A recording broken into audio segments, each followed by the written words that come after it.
Bonjour, ravi d'accueillir au sein de la rédaction Aliancy Nelly Brossard.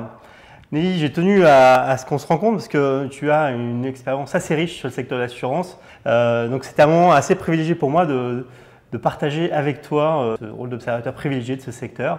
On voit plein de technologies florissantes, plein d'enjeux de transformation. C'est l'occasion de le partager avec toi.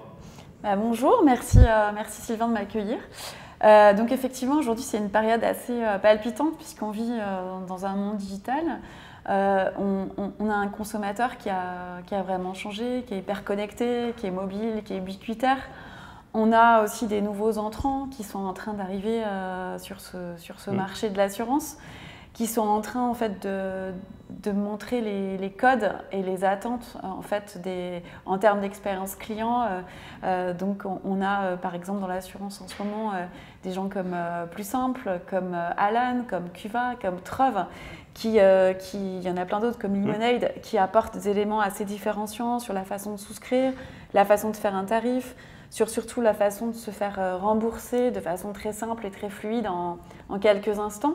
Donc qui mettent en fait les codes de l'expérience utilisateur qui sont attendus aujourd'hui par les clients au cœur et qui montrent un peu la voie à un certain nombre d'acteurs traditionnels qui se disent c'est possible, on peut faire ça différemment et oui, tiens, ça répond à vraiment une attente de fluidité des consommateurs aujourd'hui. En sachant qu'on va même encore un peu plus loin, on parle du selfie aussi qui permet aujourd'hui avec une photo de calculer une prime d'assurance avec des paramètres que le visage va pouvoir indiquer. On a un certain nombre de technologies en fait, qui sont à disposition et qui répondent à ces attentes en fait, de fluidité, d'instantanéité, de mobilité des consommateurs et ces attentes d'une expérience hyper simple et fluide en temps réel. Parce qu'il y a cette attente de temps réel aujourd'hui des clients à laquelle il faut absolument répondre. Ils ont l'habitude quand ils commandent chez Amazon, quand ils vont chez Apple, quand ils utilisent leur tablette. Donc aujourd'hui, les assureurs classiques doivent absolument emprunter ces nouveaux codes et être en phase avec ces attentes. Sinon, il y a un vrai décalage. Est-ce qu'ils sont capables de le faire aujourd'hui ?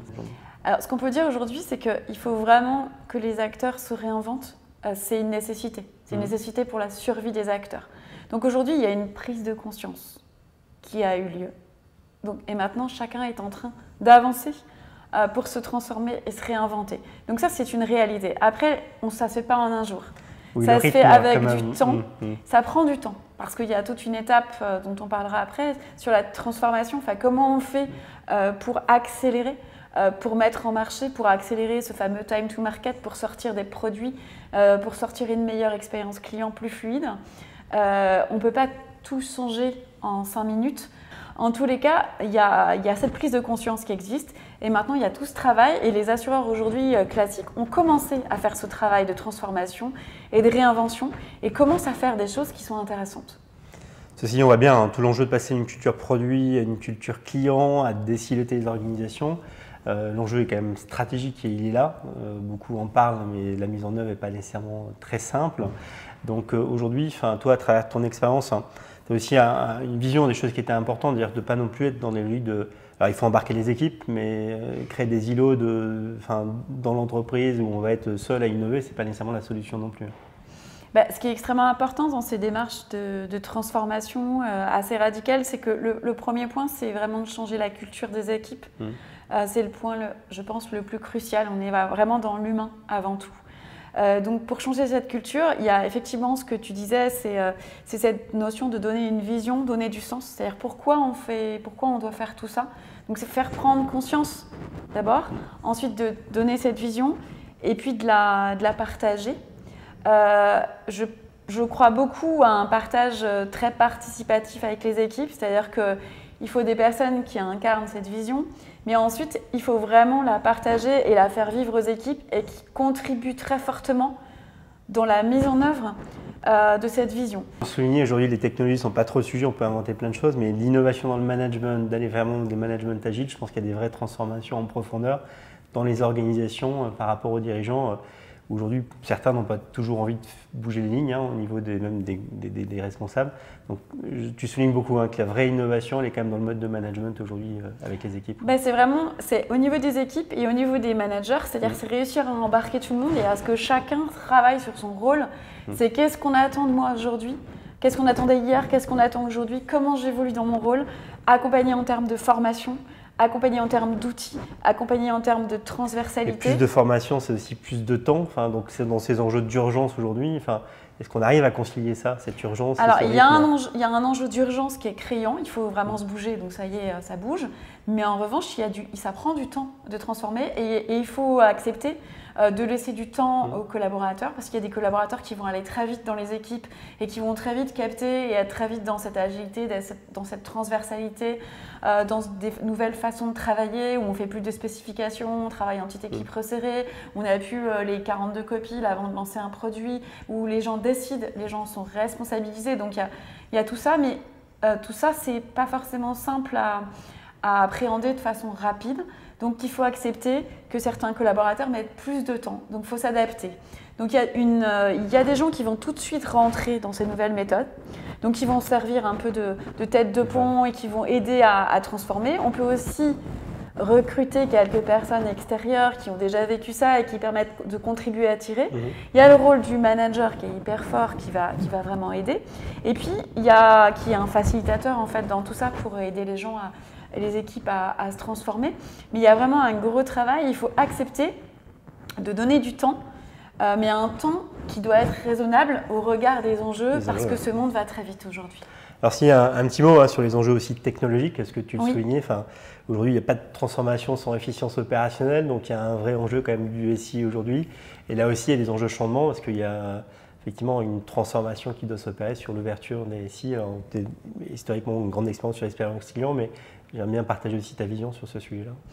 Il y a un enjeu vraiment d'ouvrir nos systèmes d'information pour leur permettre de communiquer avec le reste du monde. Donc ça passe aujourd'hui souvent par une APIisation du système, ça passe par une transformation en profondeur des systèmes pour pouvoir… Et encore une fois des hommes, parce que la culture d'ouverture… Oui, tout à fait. Déjà, c'est cette culture d'ouverture.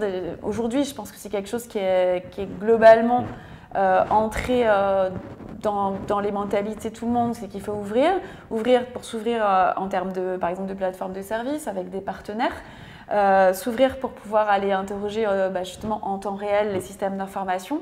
Donc il faut communiquer avec le reste du monde. Alors un vrai conseil que tu voulais partager avec nous quand même, on regarde ton expérience, c'est que tu as des fois trop vu des plans de transformation pilotés par des consultants, donc l'espèce de déconnexion entre la vision et la mise en œuvre dans l'action. Enfin, c'est des sujets qui t'interpellent aujourd'hui ou sur lesquels tu as des points de vigilance à partager avec nous? Oui, moi je pense que ce qui est important, c'est qu'il y a un certain nombre de personnes qui incarnent et qui aient cette vision dans les entreprises. Pas une seule, plusieurs, parce qu'il faut des relais différents. Du terrain même, des gens… il faut donc incarner ces visions, il faut accompagner. Et il faut vraiment derrière avoir une vraie mise en œuvre opérationnelle et concrète. On doit être pragmatique. On parle beaucoup d'agilité, de test and learn, mais on est vraiment dans la mise en œuvre opérationnelle. Donc il faut avoir à la fois des personnes qui soient des leaders charismatiques et qui incarnent et qui vivent cette vision, et en même temps qui soient capables d'accompagner les équipes sur le comment. Parce qu'on est très vite dans ok, c'est bien la vision, mais comment on fait? Alors après, les consultants, un certain nombre d'acteurs peuvent vraiment aider à accompagner et à aller plus vite dans cette mise en œuvre, à être des facilitateurs aussi.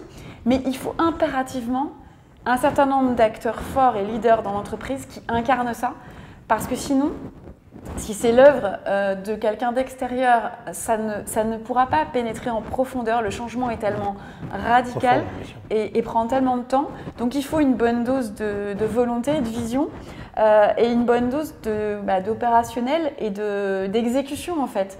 Donc il faut avoir la chance d'avoir un certain nombre de collaborateurs qui soient capables d'allier la vision et cette exécution et cet accompagnement des équipes et de prendre du temps pour que ça fonctionne. Je pense que c'est ça qui est hyper important aujourd'hui. Dans l'urgence, d'arriver à prendre le temps. Tout à fait. Nelly, merci beaucoup. On est ravis d'avoir partagé avec toi tout ce retour d'expérience et à très bientôt. Merci, à bientôt. Merci.